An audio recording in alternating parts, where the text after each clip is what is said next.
With the Black Ops 6 Direct now having been shown to the world, here's everything you need to know about this new Zombies experience coming later this year. First of all, we have a few huge confirmations to get out of the way before we delve into the nitty gritty of it all. Like for instance, the confirmed return of a set crew in this Zombies experience, as well as gobblegums that are actually earnable in-game, not just via purchases. Going over the zombie maps themselves, we are getting 2 at launch with Liberty Falls and Terminus. According to content creators who got to sit down with the devs this weekend, both of these maps occur at the exact same time. With that said, let's take a closer look at the actual maps. Liberty Falls, for instance, is set in the Appalachian Mountains of West Virginia in a small town where an Aether incursion occurs. It has locations such as a comic shop, bowling alley, a bank, and even a church, and is reminiscent of Transit from Black Ops 2 Zombies. If you've been following the Dark Aether story up to this point, then you'll know that this is actually set in an installation Eddie had built back in 1985 as the Cold War Zombie storyline was coming to a close, to continue his work with Project Janus, and presumably something has gone horribly awry, and this is also the same location Miller is from in the Modern Warfare Zombie story that is currently ongoing. Moving on over to Terminus, we actually have a snippet of gameplay footage for this map that will be looping on screen now. This map is set in a CIA black site out in the Pacific Ocean and will feature the returning Requiem heads as the set crew, albeit with a new character replacing Strauss, presumably because he is too old to reasonably get around like the rest of them. But anyways, this new character's name is Maya, and according to content creators, she came with Peck to the island. So at long last, we have our follow-up to the cliffhanger teaser for this game at the end of Cold War Zombies, where we saw Dr. Peck come to rent a boat in Japan and said that he is looking for some old friends. The old friends in question, as we all suspected, are now confirmed to be the former heads of Requiem.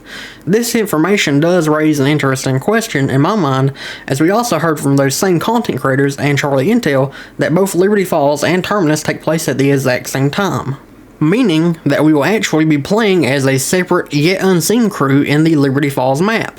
Perhaps we'll even get to play as some of Eddie's employees, or maybe even some of the townspeople, as this outbreak takes place at the location where this map is set.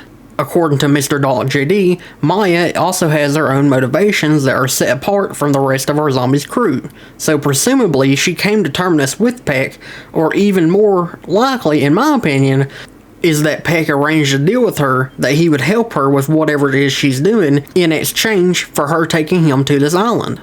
Now, in addition to this direct, we also got a blog post from Treyarch themselves which gives us a snippet on what Zombies this year will entail. It reads as follows.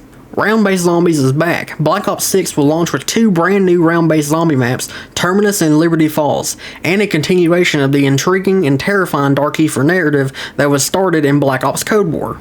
Hordes of the undead are set to rampage through these brand new locations, each offering countless hours of fast-paced action where power-ups are plentiful, but you're never more than a few seconds away from being overwhelmed and devoured. For newcomers, Zombies is Treyarch's unique take on the cooperative player experience where you face off against vast mobs of zombified creatures, with the bulk of them recently being deceased, now animated due to a strange eldritch forces.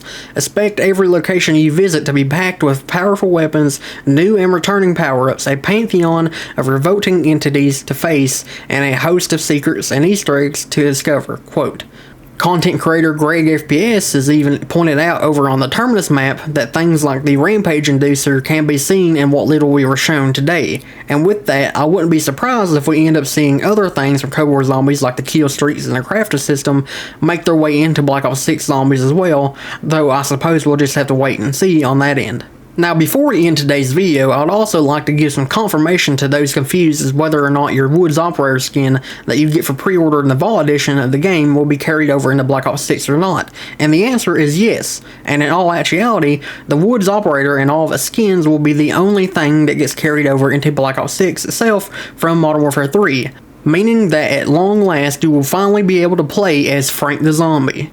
Now, with all that said, I hope you found today's video helpful, and be sure to check out all the other coverage we've done for Black Ops 6's campaign and multiplayer as well. Otherwise, we will see you in the next video.